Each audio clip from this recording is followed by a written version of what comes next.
안녕하세요. 2022년 8월 30일 화요일 저녁 소그룹 말씀 연구 영상 시작하겠습니다. 오늘은 소그룹 교재 7과 입학 이야기, 입교와 침례에 대해서 함께 알아보겠습니다. 먼저 성경 말씀 베드로전서 3장 21절입니다. 물은 예수 그리스도의 부활하심으로 말미암아 이제 너희를 구원하는 표니 곧 침례라. 부단이는 오늘 학교에 입학하는 날입니다. 학교에 다니기 위해서 선생님도 뵙고 교과서도 구입하고 교복도 맞추고 명찰도 준비했습니다. 그런데 부단이는 마음에 부담이 있나 봅니다. 그냥 학교만 열심히 다니고 공부만 열심히 하면 될 것 같은 생각이 듭니다. 몸에 맞지도 않는 커다란 교복을 입고 낯선 환경에서 입학식을 하기가 싫었던 것입니다. 그래서 부단이는 입학식에 참여하지 않았습니다. 그 후로 부단이는 입학도 하지 않은 채 열심히 학교를 다녔습니다. 시간이 지나고 드디어 졸업식이 되었습니다. 입학식에 참여했던 친구들은 모두 졸업장을 받고 상급 학교에 진학을 하게 되었습니다. 하지만 부단이는 졸업장을 받지 못했습니다.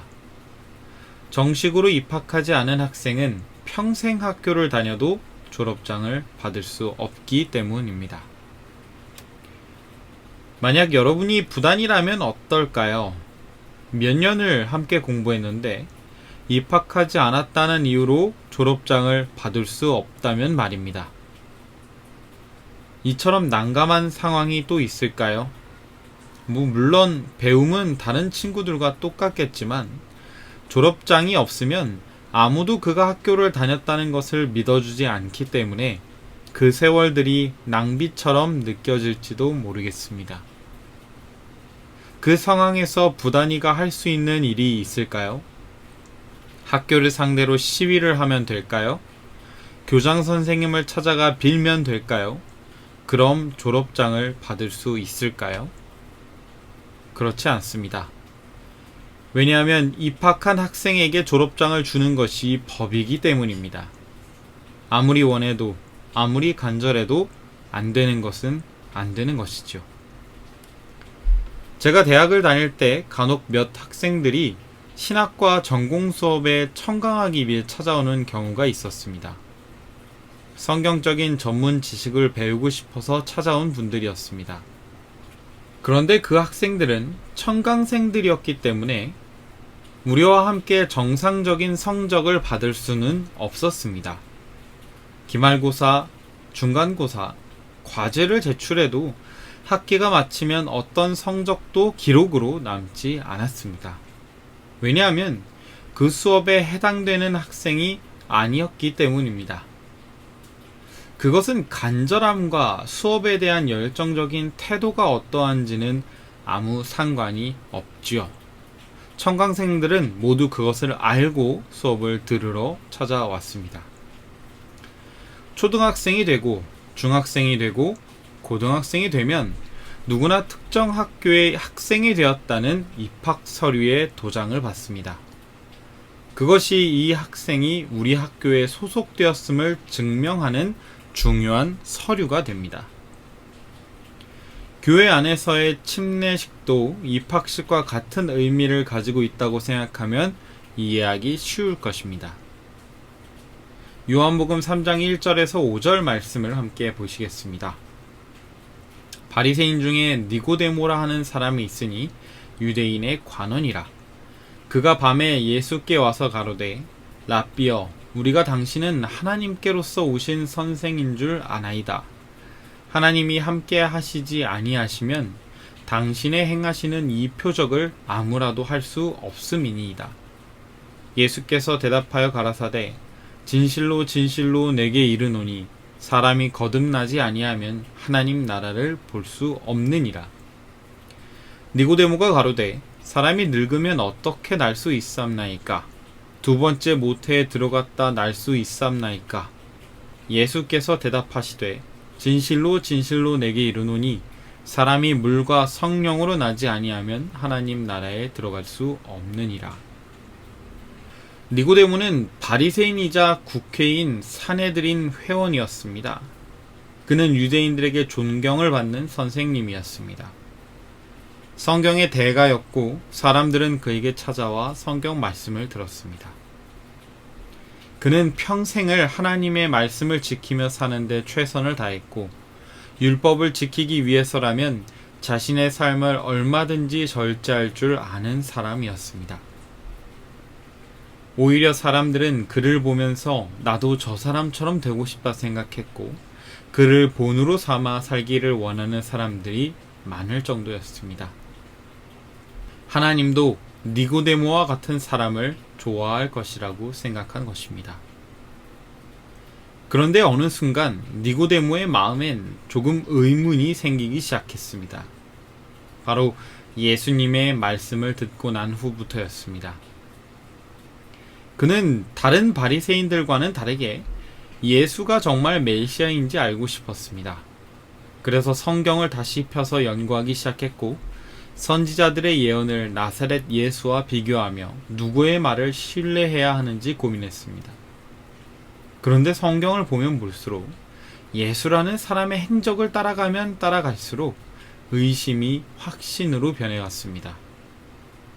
누구나 알고 있었으나 아무도 입 밖으로 꺼내 말하지 못했던 성전의 부패, 지도자들의 악행 등을 아무 거리낌 없이 지적하는 예수의 말씀에 수많은 죄인들이 회개의 참된 기쁨을 느끼게 되는 모습을 보면서 그는 자신이 바리새인임에도 자신의 존재 자체를 부정하는 예수께 직접 찾아갈 수밖에 없었습니다. 왜냐하면 그 예수가 그토록 기다리고 소망했던 메시아라는 것을 니고데모는 알았기 때문입니다. 니고데모는 찾아와 그의 마음을 예수께 고백했습니다. 라삐여, 우리가 당신은 하나님께로서 오신 선생인 줄 아나이다. 바로 당신이 메시아이심을 믿는다는 신앙의 고백인 것입니다. 그렇게 찾아온 니고데모에게 예수님은 그의 마음 깊은 곳에 있던 허전함을 채울 수 있는 방법을 알려주셨습니다. 그것은 바로 성경에 기록된 것처럼 물과 성령으로 거듭나는 침례였습니다. 현재 기독교 안에서 침례는 세례라는 이름으로 변해 있습니다. 그 모습도 물을 사람에게 뿌리는 형식으로 바뀌었고 오히려 그리스도인들에겐 그 모습이 더 익숙한 것이 현실입니다. 그러나 모든 교리의 모본이신 예수님께서 받으신 침례가 어떤 형태였는지를 보면 우리는 무엇이 옳은지 너무도 잘 알 수 있습니다. 마태복음 3장에서 예수님이 요한에게 나아가셔서 침례를 받는 장면을 볼 수 있습니다. 예수께서 침례를 받으시고 곧 물에서 올라오실세. 성경은 분명 예수님께서 침례를 받으시고 물에서 올라오셨다고 기록하고 있습니다. 영어 성경도 마찬가지로 예수님은 물에 완전히 잠기셨다가 물 밖으로 나오시는 장면을 분명히 묘사하고 있음을 알 수 있습니다. 뿐만 아니라 성경에 등장하는 모든 침례의 장면들을 살펴보면 그 어디에서도 물을 뿌리는 모습은 찾을 수 없음을 우리는 잘 알고 있습니다. 애초에 세례라고 번역한 헬라어 원어인 밥티즘도 물에 담그다는 뜻을 가지고 있다는 것만 봐도 무엇이 옳은지는 쉽게 알 수 있습니다.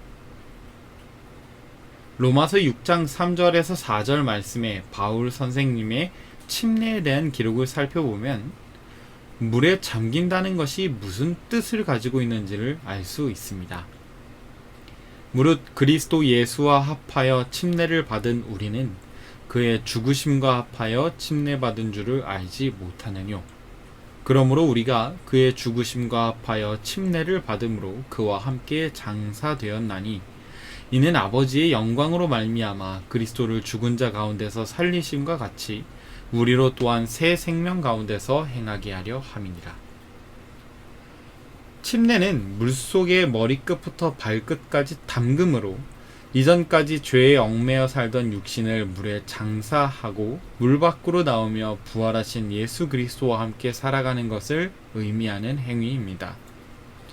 예수님께서 니고데모에게 거듭나기 위하여 물과 성령의 침례를 받으라고 말씀하셨던 것도 마찬가지로 물에 장사되어 다시 태어나는 경험을 하라는 것이었습니다. 예수님께서 침례를 받으셨던 것처럼 예수님과 함께 침례를 받고 예수님께서 부활하신 것처럼 물에서 다시 올라옴으로 우리는 이제는 예수를 구주로 영접하고 그리스도와 함께 살아가기를 원하는 의미의 행위를 침례를 통하여 보여줄 수 있는 것이죠. 그러니 누구나 예수를 구주로 영접하는 자는 침례를 통하여 새로운 삶을 시작할 수 있습니다. 마치 새로운 학교에 입학하는 학생처럼 말입니다. 물은 예수 그리스도의 부활하심으로 말미암아 이제 너희를 구원하는 표니 곧 침례라. 입학을 해야 졸업을 할 수 있듯이 구원을 얻기 위해서는 구원의 표인 침례를 통해 입교를 해야 합니다. 예수님의 모본을 따라 진리로 믿고 물과 성령으로 침례를 받는 자는 성경에 약속된 영생을 향해 믿음의 삶을 시작하게 되는 것입니다. 이번 한 주도 내가 침례를 받았다는 사실에 감사하며 예수님을 닮은 사람으로 한 걸음 더 나아가는 삶이 되기를 간절히 바랍니다. 이번 주 함께 기도할 제목은 첫째, 중화동 교회 성전 건축을 위하여 기도해 주시기 바랍니다. 둘째, 고통 가운데 있는 환우들을 위하여 기도해 주시기 바랍니다. 마지막 셋째, 중화동 지역의 선교를 위하여 각자 있는 곳에서 기도해 주시기 바랍니다.